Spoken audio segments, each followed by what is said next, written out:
and welcome back to my channel and welcome to a haul video. Today I'm going to be talking about all the books that I have taken onto my TBR shelf since January of this year. If you're new here, you might not know that last year Olivia, Savannah and I were doing a TBR challenge where we tried to clear as many books of our TBR as possible, and I have wondered how has that impacted my book buying, because I used to buy books just off the cuff, saw it, liked it, bought it type thing, and reading last year and DNFing so many and unhauling so many and then winning the challenge has actually changed my book buying. It means that I'm a lot more careful about buying sequels, for example, to books that I've not read yet, or picking up genres that I would like to try and then not actually enjoying them or giving the time to them, etc. I have taken on far fewer books onto my TBR than I have read even so far this year, because I have read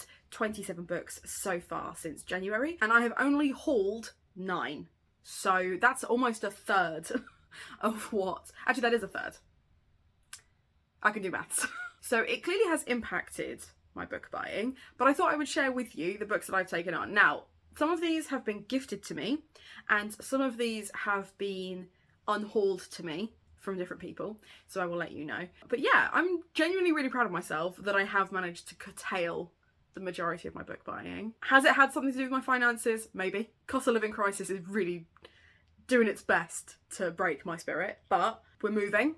I can still afford just about to buy books, and I have bought books, and I've liked buying books. So now let me tell you about the books that I've bought and hauled since January. Let's start with Olivia's cast-offs to me. I feel genuinely bad that I won the challenge last year because Olivia read so much more than I did, but because they work in publishing and got so many more books than I did, I won. And I feel like that's not fair to them, because if we were doing it, we discussed halfway through that if we had actually done it where you got a point for DNFing and a point for reading and unhauling separately, so 2 points for that, they would have won. Hands down, they would have won. But we have 2 books from their TBR. So we have Black and British, which I believe they've read. Like this is definitely a read book, but I think they've got another copy or a nicer copy they wanted to keep. So this is a Forgotten History updated in a new chapter. So the updated version of a Black history non-fiction, which I've been really... I recently realised, and I talked about this in my wrap up, a lot of the Black political and historical non-fictions that I've read have been very US centric, so I was really excited to get another British Black non-fiction on my shelf. And then the other one, which again I think was because they had an ARC copy as well as this copy, is Your Wild and Precious Life by Liz Jensen, which is about grief and dealing with what happens when someone passes away or commits suicide. It's going to be a really dark, poignant read, but I think it's going to be very emotionally driven. But it's 2 non-fictions. So I thought actually taking them onto my shelf was not going to be that big a deal. I thought I needed more non-fictions. I have an entire non-fiction shelf that's now nearly half empty. So this is a perfect time to pick them up. Then I had 2 charity shop purchases. So I count charity shop purchases as TBR vets because they've been read and loved by someone else. And one of them I'm kind of annoyed about because I had a hardback cover of Maggie O'Farrell's Marriage Portrait, and it was a stunning edition. Stunning edition. And then I sold it because it was technically Waypoint's and it wasn't technically mine. And now the hardback isn't available to me anymore. And if I want to get myself a swanky edition, I'm going to have to go to my local Waterstones and get the super expensive one. I'm not prepared to do that if I don't love it. I loved Hamnet. Loved Hamnet. And if I could get a special edition of Hamnet, I absolutely would. I'm going to try the Marriage Portrait as a TBR vet. And then if I like it, I might save up. But that's like a whole 2 months worth of book buying that I'm putting aside for the sake of one special edition. So not entirely convinced I'm going to do that, but if I love it. This is a historical fiction novel based on the story that is also followed in the My Last Duchess poem by Robert Browning, which is about the Duke de Ferrara, or Duke Ferrara, who essentially was a notorious arsehole and was very much a controlling, manipulative husband, and there are rumours that he murdered his wife. So this is about the portrait that he talks about in the poem My Last Duchess. So really excited for that one. And then I also picked up The Crucible for £1 because I have been meaning to reread this play. As you know, you may know, I wrote a play last year called Puck, which was a Shakespeare retelling, and I kind of has decided I'm going to set myself the challenge of writing a play in 6 weeks every year, and the one that I want to write this year may be a Crucible style play. So I thought I need to reread it just to get it refreshed in my mind. I have other ideas for plays if this doesn't meet the vibe that I want it to meet because I haven't read it in so long, but at the moment that's where I'm at with that one, and those are my 2 charity shop purchases. So we got a chunky one and a skinny one. That feels fair. I then treated myself to the canvas copy of Equal Rights by Terry Pratchett. I have been working my way through the Terry Pratchett Discworld series, and I started with Rincewind series because it's not my favourite. I've never read the Witches series separately, so I'm really excited to get to this one, but this is Equal Rights. This is the first in the Witches series, and basically this looks at how the wizards and academics, or unseen academics, are all men. It's all men, and they kind of have a very much a patriarchy within their magic society. I think this is going to be about the witches taking some magic back, but also about the young witch seen at the front here causing chaos.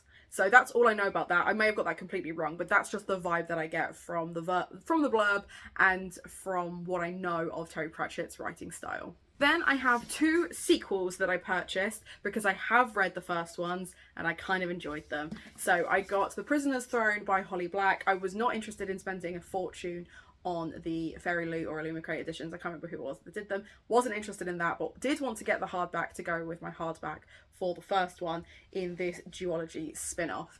Didn't love the first one. It got 3.5 stars, but I do really enjoy this Holly Black world, so maybe she can pull it back in the sequel.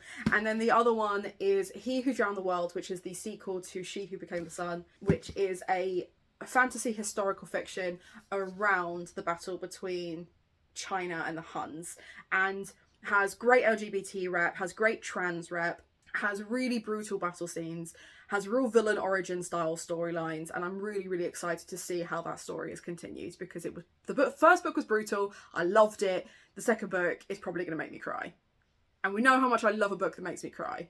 And then I have 3 books that were bought for me by my boyfriend Zac. So the first one was one where we went to Toppings in Bath. We went for a day trip in Bath and he bought me Thornhedge, which I had been eyeing up for ages because I really enjoyed T. Kingfisher's writing, but I've only ever read their horrors. I've never read any of their fantasy retellings. So I like the idea that this is going to have a kind of gothic retelling to it. So really excited to get to this one. This is actually on my TBR for this month. And then the other 2 books he bought me were more because I saw them in the works. I saw that they were nice and cheap, and he was like, okay, can I treat you to something? And I was like, yes, obviously. So he bought me Check and Mate by Ali Hazelwood and Bride by Ali Hazelwood. Now, I am very aware of what the content of these 2 things will be. I haven't told him. Like, he does not know what he has purchased me. He doesn't understand. He doesn't need to. He doesn't need to know. This is between you and I now. We're sharing this together. But I really enjoyed the books that I've read by Ali Hazelwood, and I have discussed, because I do still have Love to Loathe You and Love Theoretically to read. I have discussed doing a backlist reading vlog. So I might, who knows. But to give you a quick rundown of the plots, this one is going to be very similar to like The Love Hypothesis and Love on the Brain, where it is probably kind of going to be enemies, rivals to lovers, etc. But they fall in love, and it's women in STEM, etc. And I love that. And then this one is, again, enemies to lovers, forced marriage, knotting, because it's werewolves. And I feel like anyone who hasn't spent more than 3 hours on the internet might not know what that is. Don't Google it. If you do know what it is, I would just like to say that I've written a werewolf book. Doesn't have knotting in it. So is it even a werewolf book? You tell me. But both, I'm really excited for both of these. They should be a really good time. So that's it. Those are my 9 books, and I'm really excited to get to all of them. Like I said, one of them at least is on my TBR already. The rest I will probably work through the rest of this year. The next video that I actually need to film is going to be, did I read every book that I bought last year? And I can tell you, spoiler alert, no. But I will go through the ones that I did and the ones that I didn't. And that should make for an interesting one because it was still part of the reading challenge with Olivia. So it is really interesting to see how the reading challenge has changed my reading buying, but I also really like that I have a partner who completely enables my book buying as well, mainly because I also enable his Lego buying, so it's a win-win scenario. Let me know in the comments down below, what was the last book that you bought? What was the last book you treated yourself to? If you just want to leave me a little chess piece emoji to let me know you were here, I'd really appreciate it. Treat yourself to something from Waypoint because it supports me in my content.